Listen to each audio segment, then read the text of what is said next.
इस कार्यक्रम के पुण्यार्जक हैं मां शकुंतला देवी सेठी, दिलीप सुनीता, लकी हर्षिता सेठी, राजेंद्र रश्मि सेठी, आशीष अतिशय सेठी, इंदौर राजू ड्रेसेस छावनी, शीला पापड़ीवाला, सोनू दीप्ति, नेमीनगर जैन कॉलोनी इंदौर, कमल शोभा छाबड़ा जयपुर, शशि पीयूष निधि पाटनी शिवसागर आसाम, रोहित नेहा डिब्रूगढ़, नवीन प्रियंका झांझरी जोरहाट, राजेश रेखा प्रतीक बाकलीवाल कोलाघाट आसाम। आचार्य भगवान कुलभद्र स्वामी महाराज ग्रंथराज सार समुच्चय जी में निर्वाण सुख के कारण की यहाँ पर व्याख्या कर रहे हैं। कौन व्यक्ति है जो निर्वाण के सुख को प्राप्त कर सकता है, अर्थात मोक्ष सुख को प्राप्त कर सकता है। भेष और भाव दो चीजें होती हैं। भेष से कल्याण नहीं होगा, पर बिना भेष के भी कल्याण नहीं होगा। भेष और भाव, भेष समझते ना, वेशभूषा जिसमें कहते ना, भेष और भाव दो चीजें हैं। मात्र भेष धारण करने से कल्याण नहीं होगा, लेकिन भेष धारण नहीं किया तो भी कल्याण नहीं होगा। भेष और भाव दो चीजें होती हैं। स्कूल में बच्चे का एडमिशन करवाया जाता है तो उसे ड्रेस दी जाती है, नहीं जाती। ड्रेस पहनने से बच्चा पास होता है कि पढ़ने से पास होता है? पढ़ना ही है तो फिर कोई सी भी ड्रेस पहन ले। यूनिफॉर्म की क्या जरूरत है? यूनिफॉर्म पहनने से पास तो नहीं होगा ना। क्या यूनिफॉर्म पहनने से पास हो जाएगा? डॉक्टर साहब, डॉक्टर की यूनिफॉर्म पहनने से क्या किसी को डॉक्टरी आ जाएगी? नहीं आएगी ना। फिर भी यूनिफॉर्म क्यों पहनते हैं? डॉक्टरों की भी एक यूनिफॉर्म है ना, वकील की भी अपनी एक यूनिफॉर्म है, छात्र की भी अपनी यूनिफॉर्म है। यूनिफॉर्म से वो छात्र नहीं है। पढ़ाई जो होगी उसके दिमाग से होगी, जितना ज्ञान उसके दिमाग में होगा उससे वो नंबर लेके आएगा। यूनिफॉर्म तो सारे बच्चे एक से ही पहनते हैं, पर नंबर सबके अलग अलग आते हैं। यूनिफॉर्म तो एक सी होती है। यूनिफॉर्म से नंबर नहीं मिल रहे, पर बिना यूनिफॉर्म के इसका स्कूल में एडमिशन भी नहीं है। स्कूल में एडमिशन लेना है तो जो स्कूल की ड्रेस है उसको पहनना ही पड़ेगा, तब जाके वो छात्र कहलाएगा। ऐसी भेष तो धारण करना पड़ेगा। भाव कितने भी अच्छे हों, लेकिन बिना भेष के उन भावों की कीमत नहीं होती। इसलिए भेष धारण करना पड़ता है। लेकिन मात्र भेष धारण कर लिया किसी ने, यूनिफॉर्म पहन ली और घर में घूमता रहे, पढ़ाई लिखाई नहीं करे, तो भी पास नहीं होगा। आचार्य कह रहे हैं निर्वाण सुख का कारण क्या है? भेष निर्वाण नहीं है, स्वभाव निर्माण का कारण है। आपके अंदर का स्वभाव कैसा है? लालचीपना है या तृष्णा युक्तपना है या संतोषी भाव है अंदर? जो मिल जाए हमको दे दो। बहुत से लोगों की आदत होती है, घर में वस्तु की जरूरत भी नहीं है ना, अगर फ्री मिल रही तो हाँ दे दो। पैसे में नहीं, अभी हमारे पास तो है। अभी आप यहाँ पे मनोज कह के लो हम साड़ियाँ बांट रहे हैं, सबको 1-1 हज़ार रुपया देना है। नहीं, हमारे पास तो रखी हैं, बहुत रखी हैं, घर में जरूरत नहीं हमको साड़ी। भाई जय कुमार जी कहते हैं नहीं कोई पैसा नहीं लगेगा, फ्री रहे। हमारी दे दो, हमारी जेठानी की दे दो, हमारी सास की भी दे दो, 3 की दे दो। घर में हमारे यहाँ 3 महिलाएं हैं, जो जिसके घर में जितनी है उतना मांगेगा। और वैसे नहीं, हमें नहीं चाहिए, हमारे घर में तो बहुत है, बहुत रखी। तृष्णा इतनी है कि यदि कोई देना दे तो कभी हमारा मना करने का मन नहीं होता। घर में सब कुछ संपत्ति सब कुछ ही है, इसके बाद यदि कोई कहे कि ये संपत्ति और ले लो, कम में मिल रही, बहुत कम दाम में मिल रही है, आधी रेट में मिल रही, जबकि पता है कि रहना है नहीं है, रहना एक ही मकान में है, रहना एक ही घर में है, कुछ कर भी नहीं सकते तीर संपत्ति का, तब भी कोई कह रहा है कि कम दाम में मिल रही, लेके रख लो, क्या ही जाता है। हाँ ठीक है, चलो ये और ले लो। ये भी खरीद लो, ये भी खरीद लो। क्यों? कम रेट में मिल रहा है, कम रेट में मिल रहा है। ऐसे करते करते उस तृष्णा हमारी ऐसी बड़ी हुई है कि हम जो भी वस्तु मिलती है वो वस्तु को बस हमारे प्रॉफिट होना चाहिए, बस लाभ हमको देखना चाहिए, इसमें ये लाभ है, और हम उसको चाहे उपयोग की हो चाहे नहीं हो। बहुत सारे घर में ऐसी वस्तुएं जो उपयोग की नहीं होती, पर लेके पटक लो, देखो फिर कभी काम में जाएगी, फिर कभी काम में आएगी। देखते हैं, सोचते हैं, उसको वो पैसा मांग रहा है ब्याज से, कितने रुपए देगा? 2 के सैकड़े का ब्याज देगा। अच्छा तो दे दो, दे दो। फिर भले वो खा जाए, वो बात अलग है, वो फिर बाद में ब्याज तो छोड़ो, मूल ही ना दे तो बात अलग हो जाती है कि मूल भी नहीं दिया उसने, सामने वाले ने, और ब्याज के चक्कर में इतना तृष्णा थी कि घर में पैसा था, अच्छा वो दे रहा है तो 50 लाख रुपए से ब्याज से दे दिए। अब बाद में अब वो मांग रहे हैं, वो कह रहे है ही नहीं है पैसा, कहाँ से दें? लो, अब ब्याज तो गया, 1 आध साल मिला ब्याज, 6 महीने मिला ब्याज, बड़े खुश चल रहे थे, अब ब्याज भी गया और मूल भी गया। क्यों? तृष्णा हमारे अंदर। धन संपत्ति है, इतना पैसा है कि उसको भी उपयोग नहीं कर पा रहे हैं, तब भी मन कहता है कि इसको भी ब्याज पे लगा दें और पैसा आ जाएगा, इसको भी हम कुछ उपयोग में लगा लें और पैसा आ जाएगा। तो इतना धन संचय करने पर व्यक्ति करेगा क्या? आचार्य वो इसलिए यहाँ कह रहे हैं कि निर्वाण सुख का कारण क्या है? संतोषपना निर्वाण सुख का कारण है। जो जो निर्वाण गए हैं, जो निर्वाण जाएंगे, जिन्होंने अपनी इच्छाओं को नियंत्रित कर लिया है, अपनी इच्छाओं पर नियंत्रण कर लिया, वही व्यक्ति मोक्ष जा पाया है। जिसकी इच्छाएं असीमित हैं, इच्छाओं का कोई सीमाएं नहीं है, ऐसा जीव कभी भी निर्वाण को प्राप्त नहीं कर सकता, चाहे वो किसी भी भेष में रहे, चाहे साधु की भी भेष में रहेगा, और इच्छाएं बड़ी हैं, उसकी इच्छाएं अधिक हैं, तो किसी भी प्रकार से कल्याण नहीं कर पाएगा। इसलिए आचार्य ने कहा था, साधु बनने से पहले साधु स्वभाव लाना जरूरी है, श्रावक बनने से पहले श्रावक का स्वभाव लाना जरूरी है। 2 प्रकार के धर्म है हमारे यहाँ। कितने प्रकार के धर्म है? कौन कौन से पता है? जैन धर्म 2 भागों में बटा हुआ है। अब 13-20 मत बोलने लगना, नहीं तो बोलना महाराज एक 13 और एक 20 ना, ये तो कसाय है, ये कसाय है, ये भगवान महावीर स्वामी का बना हुआ मार्ग नहीं है।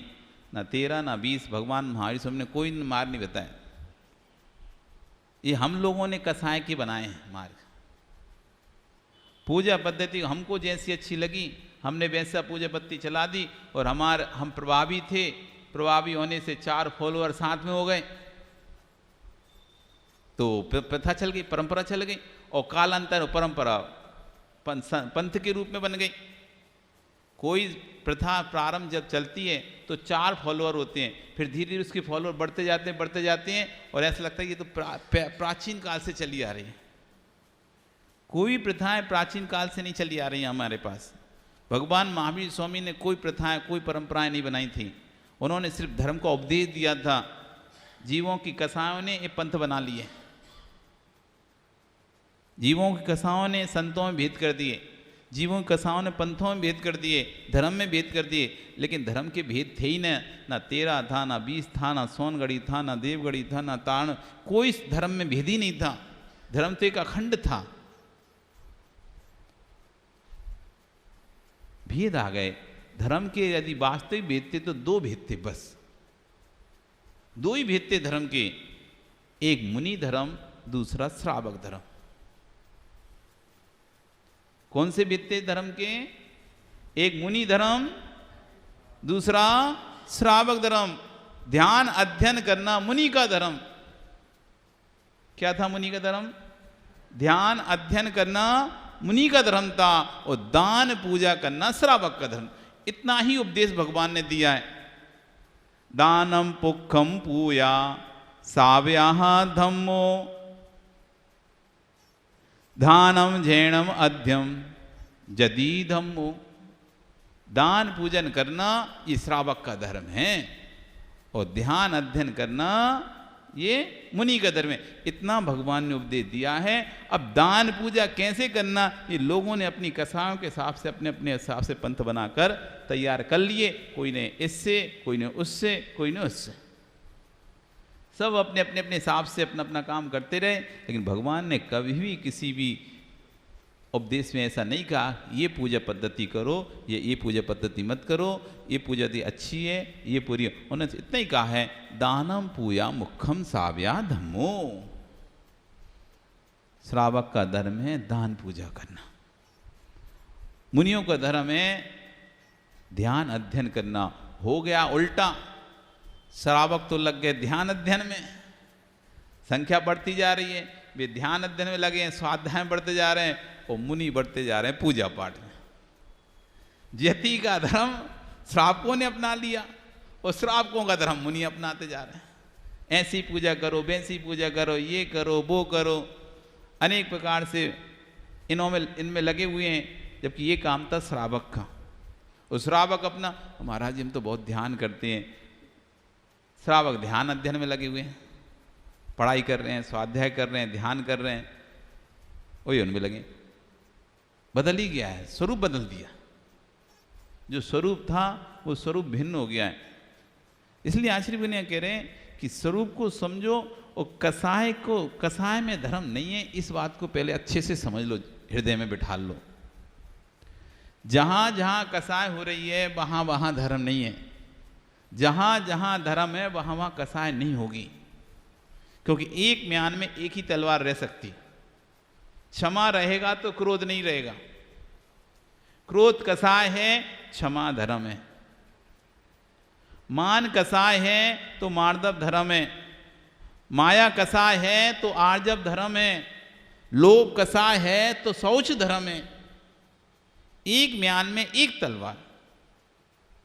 यदि धर्म को अपनाएंगे तो कसाय नहीं रहेगी, और कसाय को अपनाएंगे तो धर्म नहीं रहेगा। अब हमारे बीच में क्या चलता है, धर्म चलती, कसाय चलती है, हमको स्वयं निर्णय करना पड़ेगा। हृदय में धर्म है या कसाय है, किसी से पूछने की विषय नहीं है। कि मैं, एक बच्चा आके पूछ रहा है हम पास हो जाएंगे क्या, हम पास हो जाएंगे क्या? भैया तुमको पता होना चाहिए, लिखा तुमने है, दूसरा कैसे बताएगा तुम पास होगे कि फेल होगे? यदि तुमने अच्छे से लिखा है तो किसी की ताकत नहीं तुम्हें फेल करे, और तुमने लिखा ही नहीं है, खाली कॉपी छोड़ के आए हो, तो कौन तुम्हें पास करेगा?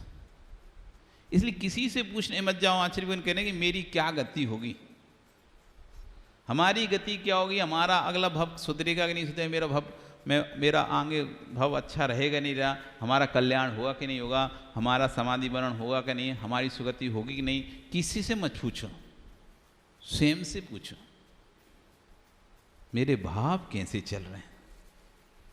जैसे मेरे भाव हैं वैसा मेरा भव है।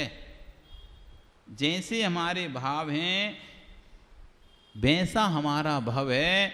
आपके परिणाम हो रहे हैं। हम साधु संतों को रहने के लिए एक भवन तैयार कर रहे हैं, आपके आवाज दान के भाव हो रहे हैं,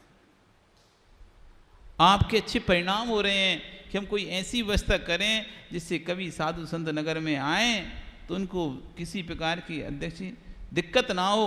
ऐसे भी आपके परिणाम से आपने बनाया है भवन, आपके नियम से पुण्य प्रशस्त परिणामों से भवन तैयार हुआ है, और ये जब तक रहेगा आपको पुण्य का फल उसका प्राप्त होता रहेगा। यदि इस उद्देश्य बनाए कि मेरा नाम चलेगा, लोगों में मेरी ख्याति होगी, तो फिर पुण्य नहीं लगेगा। सब किसी प्रकार की, किसी भी निर्गुण साधु की कभी आते हैं, जब भी आएंगे तो उनको रहने में कोई असुविधा ना हो, ऐसे प्रशस्त परिणाम आपके चल रहे थे।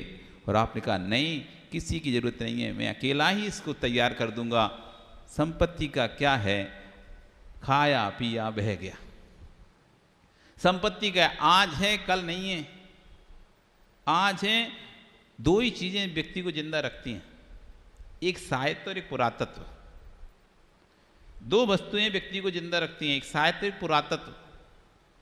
जो आपने लिख गए ग्रंथ, उस पर आपका रचयिता हैं आपको हैं वर्षों, आज कुंद कुंद स्वामी 2000 वर्ष पहले हुए थे, समंत स्वामी 1800 2000 वर्ष पहले हुए थे, 2500 वर्ष पहले हुए थे, लेकिन आज उनके ग्रंथ हमारे पास हैं।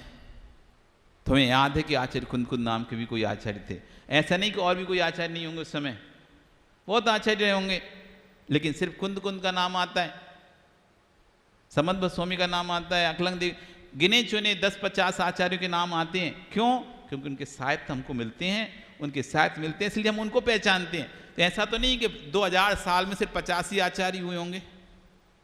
जब आज वर्तमान में अपन देख रहे हैं कि 100 आचार्य हैं, 150 आचार्य हैं, तो उस समय तो साधुओं की संख्या हजारों हजार, भद्रभाव के समय में तो 12-12, 24-24 हजार साधु थे।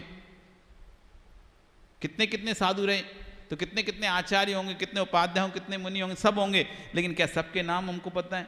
नहीं है। हमें किन के नाम पता है? जो लिखे गए, लिपिबद्ध हो गए, जो ग्रंथों में आ गए, बस उनके नाम पता है। जो लिपिबद्ध नहीं हुए, नहीं आए, उनके नाम हमें नहीं पता। आज चामुंड राय का नाम क्यों लिया जा रहा है? गोमटेश बाहुबली इतने बड़े भगवान विराजमान कर दिए, वो चला गया आज से 1000 वर्ष पहले, 1200 वर्ष पहले वो इतना बड़ा भगवान विराजमान किए गोमटेश, आज वो चले गए, तब भी आज भी जब भी गोमटेश को देखते हैं तो चामुंड राय का नाम साथ में आता है। इसलिए अपने जीवन में ऐसे काम करके जाओ, ऐसे काम करके जाओ कि तुम्हारे जाने के बाद भी लोग तुम्हारा नाम लेते रहे, हाँ ये वो जीव था जिसने ऐसे महान प्रतिमा को विराजमान किया, महान प्रतिमाओं को विराज। इसलिए अध्यक्ष महोदय जी, ऐसी प्रतिमा रखो, ऐसी बड़ी प्रतिमा रखो कहीं भी। क्या है? पैसा तो हाथ का मैल है, पैसा तो पुण्य की दासी है। पुण्यात्मा को पैसा छोड़ के जा ही नहीं सकता, नहीं जा सकता। जब तक पुण्य है आप पास, पैसा आप नहीं भी चाहोगे आपके साथ रहेगा। ऐसे भी देखो ना, जब तक राज के तिथि का टैग लगा हुआ है, तुम कहो चले जाओ तभी भी नहीं जाते, नहीं हम तो रहेंगे, हम तो रहेंगे, या तो फिर तुम लिख के दे दो। तो ऐसे ही पुण्य कह रहा है कि तुम्हारे पुण्यात्मा हो तो संपत्ति तुम्हारे साथ रहेगी रहेगी। यदि तुम्हें छोड़ना ही है हमें तो ठीक है, फिर तुम मुनि बन जाओ। यदि मुझे छोड़ना ही है तुम्हें, धन संपत्ति को, धन संपत्ति कह रही जब तक तुम्हारा पुण्य है मैं तुम्हें नहीं छोड़ूंगी, लेकिन यदि तुम्हें फिर भी मुझे छोड़ना है तो एक ही ऑप्शन है, तुम मुनि बन जाओ। चक्रवर्ती जब तक रहता है गृहस्थ में तो 6 खंड का राज्य उसके साथ रहता है, 9 निधियां, 14 रत्न उनके साथ रह, छोड़ नहीं सकता। वो कब छूटे हैं? या तो मरण हो अथवा मुनि बन जाए, या तो मरण हो या मुनि बन जाए। ऐसी पुण्यात्मा के साथ जो संपत्ति है वो सदैव ऐसी साथ में रहती है, वो 2 ही कारण से छूटती है, या तो मरण हो अथवा मुनि बने, और नहीं तो उसके साथ रहती। इसलिए जब तक अपना पुण्य चले, जब तक अपना पुण्य चले, बिल्कुल खूब खुले हाथ से दान दो। एक बार एक राजा नगर में किमिक्षी दान की घोषणा कर देता, जिसको जो चाहिए ले लो, जिसको जो चाहिए ले लो। उसको था कि मेरी उम्र ज़्यादा है नहीं है, लंबे समय तक जीवित रहना नहीं है, इतने धन का क्या ही करना है। उसने किमिक्षी दान की घोषणा कर दी, जिसको जो चाहिए ले लो। इस कार्यक्रम के पुण्यार्जक थे मां शकुंतला देवी सेठी, दिलीप सुनीता, लकी हर्षिता सेठी, राजेंद्र रश्मि सेठी, आशीष अतिशय सेठी, इंदौर राजू ड्रेसेस छावनी, शीला पापड़ीवाला, सोनू दीप्ति, नेमी नगर, जैन कॉलोनी इंदौर, कमल शोभा छाबड़ा जयपुर, शशि पीयूष निधि पाटनी शिव सागर आसाम, रोहित नेहा डिब्रूगढ़, नवीन प्रियंका झांझरी जोरहाट, राजेश रेखा प्रतीक बाकलीवाल कोलाघाट आसाम।